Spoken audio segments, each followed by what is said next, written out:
என்னை வெறுப்போர் என் தலைமுடியை விட மிகுதியாயிருக்கின்றனர். பொய்க்குற்றம் சாட்டி என்னை தாக்குவோர் பெருகிவிட்டனர்.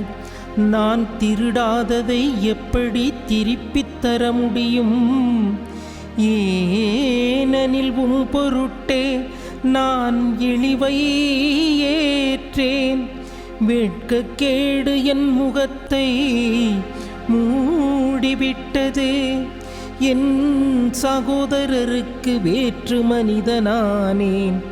என் தாயின் பிள்ளைகளுக்கு அயலானானேன்.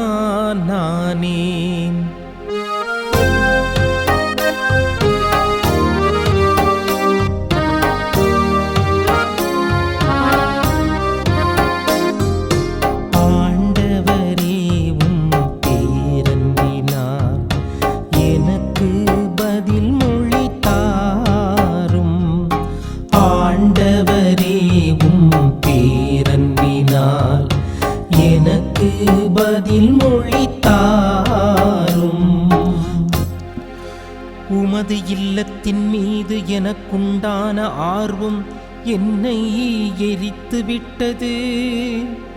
உம்மை பழித்து பேசினவர்களின் பழிச்சொற்கள் என் மீது விழுந்தன.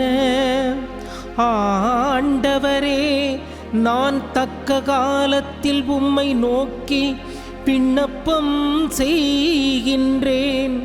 கடவுளே, உமது பேரன்பின் பெருக்கினால் எனக்கு பதில் மொழித்தாரும். துணை செய்வதில் நீர் மாறாதவர், துணை செய்வதில் நீர் மாறாதவர்.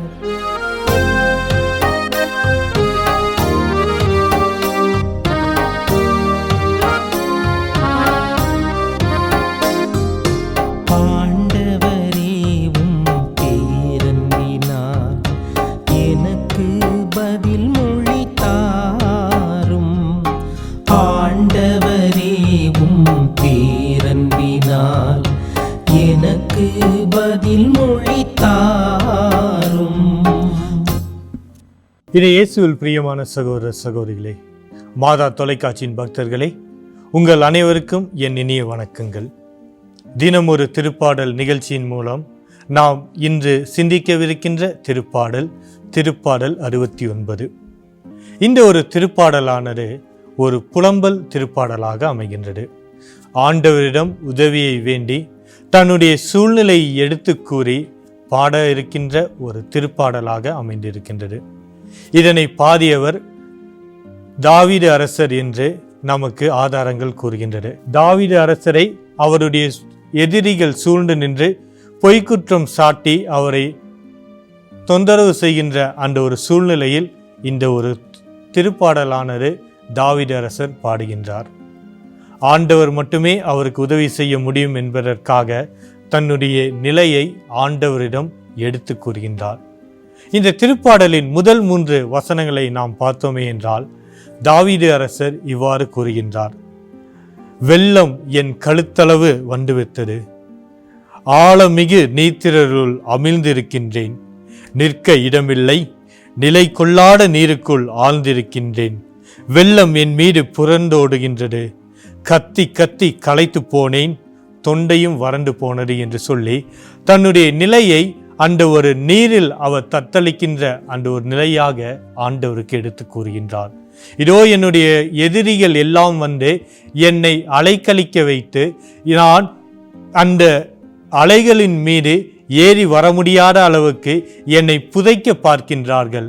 ஆனால் நான் ஆண்டவரிடம் கத்திக்கொண்டே இருக்கின்றேன். ஆண்டவரிடம் கத்தி கத்தி என்னுடைய தொண்டையும் வறண்டு போகின்ற அளவிற்கு நான் ஆண்டவரிடம் மன்றாடி இருக்கின்றேன் என்று சொல்லி அந்த ஒரு நிலையை, அவருடைய அந்த ஒரு சூழ்நிலையை ஆண்டவரிடம் எடுத்து கூறுவதாக இந்த ஒரு திருப்பாடலானது அமைகின்றது. மீண்டுமாக அந்த ஒரு எதிரிகள் அந்த தாவீது அரசரை பொய்க்குற்றம் சூட்டிதான் அவர்கள் அந்த ஒரு மனநிலையை அவருக்கு உண்டாக்குகின்றார்கள். திருப்பாடல் ஆசிரியர் மிக அழகாக சொல்கின்றார்: நான் திருடாததை எப்படி என்னால் திருப்பி கொடுக்க முடியும் என்று சொல்லி, நான் செய்யாத ஒரு குற்றத்திற்காக இவர்கள் தண்டனை பெற சொல்கின்றார்கள், நான் எப்படி அந்த ஒரு தண்டனையை பெற முடியும், நான் அந்த குற்றம் செய்யவில்லையே என்று மனதார ஆண்டவரிடம் மன்றாடுகின்றார். ஆண்டவர் மட்டுமே அவருடைய ஒரு புகலிடம், அவர் மட்டுமே அவரை மீட்கக்கூடிய ஒரு கடவுள் என்பதனை உணர்ந்து தாவீது அரசர் இந்த ஒரு மன்றாட்டை ஆண்டவரிடம் மேற்கொள்கின்றார். இந்த ஒரு திருப்பாடலானது தாவீது அரசருக்கு மட்டும் ஏற்றது ஒன்றல்ல, நமக்கும் இது ஒரு ஏற்ற ஒரு திருப்பாடல் தான். நம்முடைய எதிரிகள் நம்மை சூழ்ந்து நின்று நம்மை தண்டிக்க அவர்கள் தயாராக இருக்கின்ற போதெல்லாம் நாம் ஆண்டவரிடம் நம்முடைய குரல்களை எழுப்பினால் ஆண்டவர் நமக்கு பக்கபலமாக வருவார். இந்த ஒரு திருப்பாடலில் ஏன் தாவீது அரசருக்கு இந்த ஒரு சூழ்நிலை ஏற்படுகின்றது என்றால், அவர் ஆண்டவரை நாடியிருக்கின்றார். அவர் ஆண்டவரிடம் தஞ்சம் புகுவராக இருப்பதனால்தான் அவரை சுற்றியுள்ள மனிதர்கள் அவரை புறம் தள்ளுகின்றார்கள், அவருக்கு எதிராக இன்று ஒரு தண்டனையை அவர்களுக்கு கொடுக்கின்றார்கள். இதோ ஆண்டவரை மட்டுமே நம்பியிருக்கின்ற அந்த ஒரு மனிதரால் தான் அந்த ஒரு மக்கள் அவரை இகழ்ந்து அவரை வேண்டாம் என்று சொல்லுகின்றார்கள்.